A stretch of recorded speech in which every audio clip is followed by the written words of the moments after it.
Hi guys, in this video we are going to see how to ship a product in eBay. So let's say you have a account on eBay and you want to ship product because you have made a sale.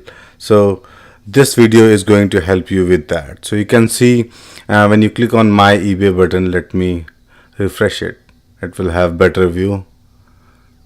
Yes, so now you can see there's an option at the top, my eBay. Now click on selling. So this will take you to your dashboard, selling dashboard. Here you will get all the information, and you can see in the left hand task section, it is showing as one item which is available for shipping. So ignore that ship within 24 hour option, because that basically comes with all the items if you have selected same day shipping while listing a product. So it may or may not be there. Now when you click on that option, it will take you to this page. This is basically all the orders awaiting shipment.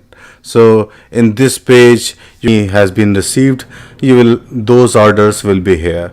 And so this is a basic page with basic information. You will have the action like print shipping label, and then rest of the information about the order like client name and price of the item. Nothing important. So click on print shipping label link. It will take you to the page where you can finally print your stamp. So by default in eBay it will select the carrier to USPS, but you can change it to FedEx. You have two options here. In my experience, I have seen that FedEx is better for higher value items which are bigger in size and heavier. But for lighter items, USPS is better. So say you have sold an iPhone or a laptop, I think FedEx is a better option. Whereas if you have sold something like a video game, which in or some greeting cards, something which you can send using an envelope, then USPS is better because it's cheaper. Now there are additional options for getting the signatures and insurance, and I'll suggest to use insurance and signature options whenever you are selling something expensive. Now how expensive, it's your call, it's your tolerance. So you may have a rule like you will go for direct signature and insurance for everything over $100. So that is something you need to decide, because that is going to increase your shipping cost. So depending upon how you want to take risk, you can select these options. But having said that, within USPS you have multiple shipping options, and as soon as you select particular service, like in this case it's first class package, it will display the maximum weight allowed within that service and the dimensions. Now you can change the dimension using this link, where when you click on this, it will open this pop-up. So, and you have to make sure that the data you enter here is accurate. So if you are having a box, then you have to measure it. There are quite a few boxes which are available with the dimensions printed on them, so you can enter that. But if it's missing, you have to enter the dimension. And once you enter the dimensions and click on calculate, it will refresh the available options as per that. So you can see that I have just added 7 ounces. Now if I increase the weight and say only 16 ounces are allowed with first class package. Now if I increase the weight and do something which is higher than 16 ounces and click on calculate, you will see that radio button will become disabled. So now you can see that option is not available, because first class package only 16 ounces are allowed in first class package. So now if we similarly if we do anything here, it will only display the allowed services. So all these services, priority mail and others, media mail, they are available based on the given dimensions and weightage.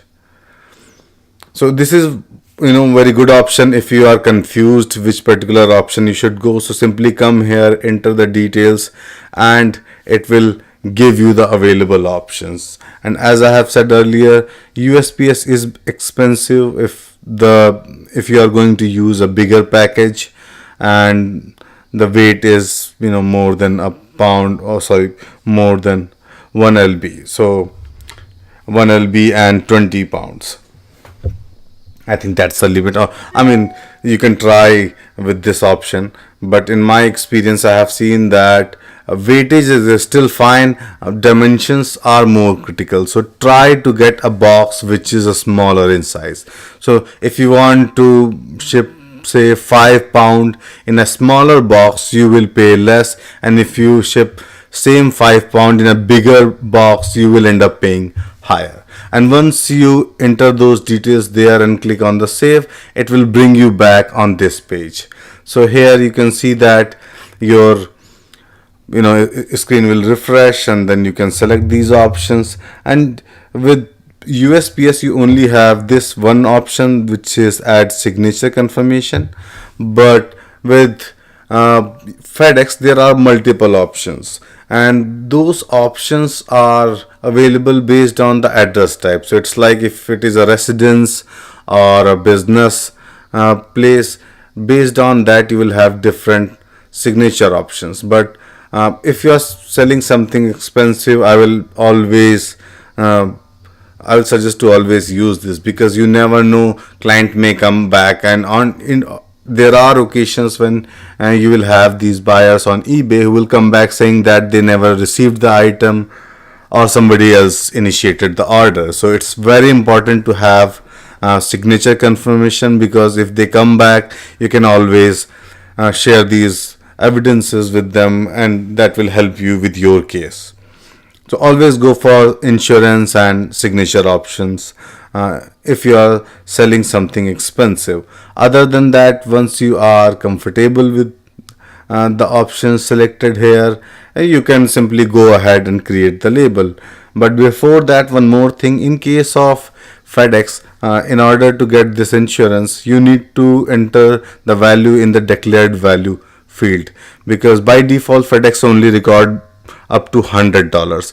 If the value is more than that, you need to enter it manually here. So, and once you enter that and click on the calculate button here at the bottom, FedEx will calculate your total shipping cost, which will include shipping plus insurance and other services like signature. So in this case we don't need all of those, so we will simply select USPS and first class package, because our package is good enough for that.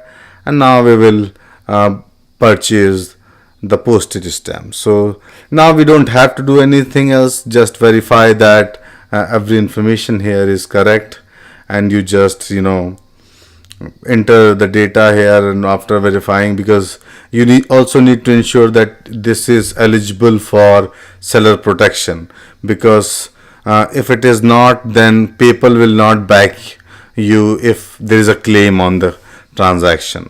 So always make sure that your transaction is completely paid and the address is confirmed by PayPal. If you do that, you are fine, at least for most of the transactions on eBay. Otherwise, always make sure that you should not ship anything unless until these two conditions are met. So, and if it is fine, it will show eligible for seller protection. Now you can click on purchase postage button. A screen will refresh and the money will be deducted from your PayPal account. So you don't have to use your credit card or something. Now it's done and you are fine. So hope it helps. Let me know in case if you have any comment or any issue. Thank you.